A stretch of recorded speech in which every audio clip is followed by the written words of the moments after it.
할렐루야. 오늘은 힘을 모으면 강해집니다 라는 제목의 말씀을 나누고자 합니다. 형제들아, 너희 가운데서 성령과 지혜가 충만하여 칭찬받는 사람 7을 택하라. 우리가 이 일을 그들에게 맡기고 우리는 오로지 기도하는 일과 말씀 사역에 힘쓰리라 하니. 사도행전 6장 3절과 4절의 말씀. 종이 한 장이 있습니다. 이 종이를 주먹으로 격파하는 것은 아주 쉬운 일입니다. 근데 이 종이가 벽에 붙어 있으면 주먹으로 그 종이를 격파하는 것은 불가능해집니다. 한 장의 종이는 약하지만 뒤에 벽이 있으면 그 종이는 쉽게 파괴되지 않는 것입니다. 교회도 마찬가지입니다. 한 명의 성도는 약한 존재이지만 다른 성도들이 벽이 되어서 그 성도와 함께하고 있으면 그 성도는 강인한 존재가 되는 것입니다. 오늘은 교회라는 공동체에서 성도들이 함께 힘을 모으는 것이 얼마나 중요한 것인지를 말씀드리고자 합니다. 사도행전 6장 1절의 말씀을 보시면 그때의 제자가 더 많아졌는데 헬라파 유대인들이 자기의 과부들이 매일의 구제에 빠짐으로 히브리파 사람을 원망하니. 자, 교회에 성도들이 많아졌다고 합니다. 근데 그 성도들의 모습은 성격도 다르고 직업도 다르고 성별과 출신 지역도 다 달랐습니다. 이렇게 여러 가지로 다른 모습의 성도들이 하나의 공동체 안에 모이게 된 것입니다. 그러다 보니 문제가 생겼습니다. 히브리파 성도들의 과부들은 구제를 통하여 매일매일 도움을 받고 있는데 헬라파 성도들의 과부들은 그 구제에서 혜택을 받지 못하고 있었습니다. 이 불공평한 행정 때문에 예루살렘 교회가 큰 시험에 빠졌습니다. 그런데 이러한 불미스러운 일이 발생되어진 원인은 성도들이 너무 많이 모이다 보니까 사도들이 교회의 행정과 관리를 안정적으로 처리할 수 있는 여력이 없었기 때문이었습니다. 그래서 이 문제를 쉽게 해결할 수 있는 방법은 두 가지였습니다. 첫 번째는 구제를 아예 중단하는 것입니다. 그리고 두 번째는 누군가에게 이 구제하는 일을 전적으로 맡겨서 공평하게 나누어 주는 것입니다. 사도들은 두 번째 방법을 선택했습니다. 그러니까 사도들은 일을 분배해서 다른 사람들에게 그 일을 맡긴 것입니다. 오늘 본문의 말씀을 다시 보시면 형제들아, 너희 가운데서 성령과 지혜가 충만하여 칭찬받는 사람 7을 택하라. 우리가 이 일을 그들에게 맡기고 우리는 오로지 기도하는 일과 말씀 사역에 힘쓰리라 하니.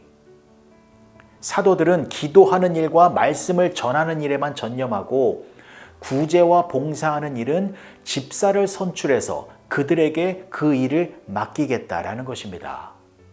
그리고 성령이 충만하고 지혜가 충만하고 또 사람들에게 칭찬을 받는 7명의 집사를 선출하였습니다.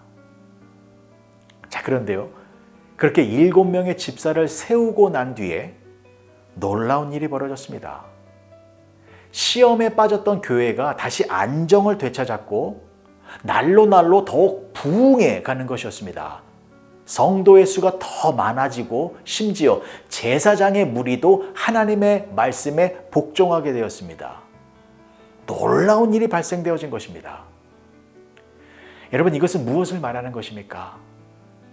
공동체의 구성원들이 힘을 하나로 모으면 하나님의 역사가 왕성하게 일어난다라는 것을 보여주는 것입니다.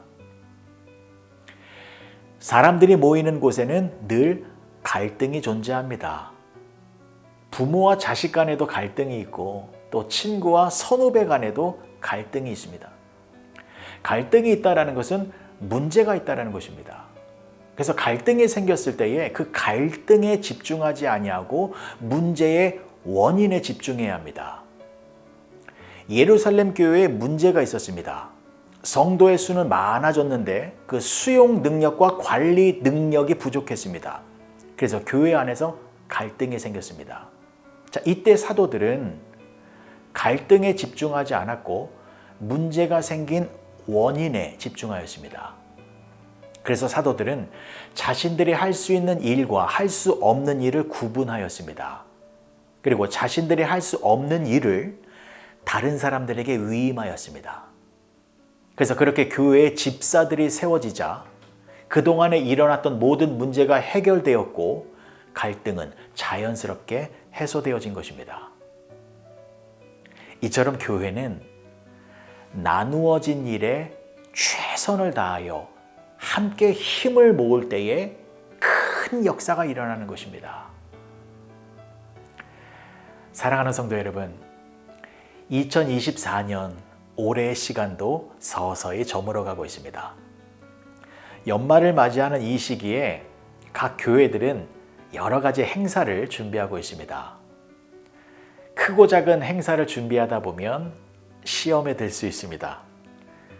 자기 생각대로 일이 되어지지 않을 때 큰 소리가 날 수도 있고 또 누가 잘했니 누가 잘못했느니 다투게 되는 경우도 생길 수 있습니다.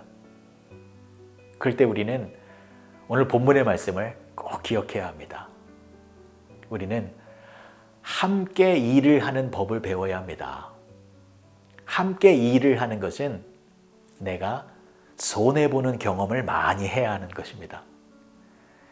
내가 생각하는 게 맞아도 상대방의 생각을 들어주고 또 내가 가는 길이 맞아도 틀린 길을 함께 걸어가주는 여유가 필요합니다. 하나님은 우리를 한 식구로 부르셨습니다. 그래서 교회 공동체 안에서는 같은 마음, 같은 생각, 같은 뜻을 가지고 각자에게 맡겨진 그 일에 겸손히 최선을 다하면 놀라운 열매를 맺게 되는 것입니다. 교회 공동체는 활활 타오른 숯덩이와 같습니다. 숯덩이 하나는 금세 꺼지고 말지만 이 숯덩이들을 모아 놓으면 그 불은 쉽게 꺼지지 않습니다. 혼자의 힘이 아니라 마음을 모아 함께 일을 할 때에 성령의 불이 활활 타오르는 것입니다. 그리고 그렇게 교회 공동체가 하나로 단단하게 단결되어져 있으면 그것이 나의 든든한 벽이 되어서 나를 안전하게 지탱해주는 귀한 힘이 되는 것입니다. 오늘 하루 여러분들과 함께하고 있는 성도님들을 축복하며 기도해 주시기 바랍니다. 그리고 그분들과 함께 같은 마음으로 힘을 모아서 하나님의 큰 뜻을 이루며 가시는 여러분 모두가 되어지시길 주님의 이름으로 간절히 축복합니다. 기도하시겠습니다. 좋으신 아버지 하나님, 은혜를 감사합니다. 우리에게 교회를 주시고 함께 신앙생활하는 믿음의 식구들을 허락하여 주심에 감사를 드립니다. 하나님이 엮어주신 그 믿음의 식구들과 함께 마음과 힘을 모아 하나님의 뜻을 이루어가면서 하나님의 은혜를 날마다 경험하며 살아가는 우리 모두가 되게 하여 주시옵소서. 예수님의 이름으로 기도합니다. 아멘.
따스함으로 보듬어 가리.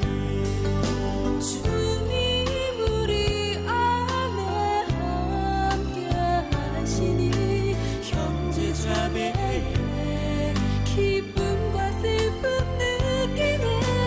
내 안에 있는 주님 모습 보네. 그분 기뻐하시네.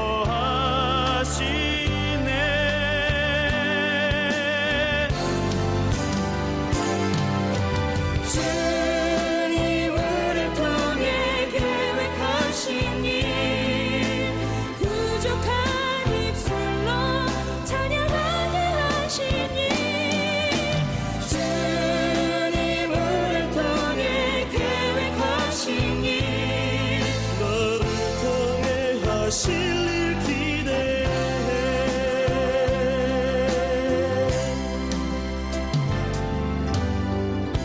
주 안에 우린 하나 모습은 달라도 예수님 한 분만 바라네. 사랑과 선행으로 서로를 격려해 따스함으로 보듬어